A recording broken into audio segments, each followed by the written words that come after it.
My people, una well done. My name na Dr. Toyin. Una know say April 25 na World Malaria Day.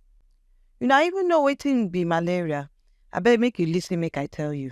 Malaria na disease when unfortunately e still dey kpai more than 600,000 people every year, especially for Africa.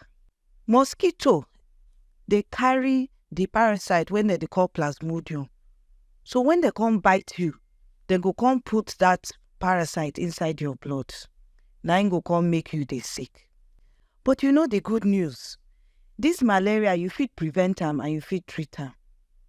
How you fit prevent am? Na if you fit use mosquito net, if you fit use fleet. When you think say you get malaria, make you go do test quick. And if dem give you treatment, abeg make you take am quick. Make we try work on this malaria. Make we comot malaria for the world. I hope say una don enjoy this video on malaria. Make sure say you subscribe to my channel, make you watch and share the video. And if to say you don't get malaria before, abeg yarn us for comment section. And until next time, smile because you dey healthy. Una bye bye.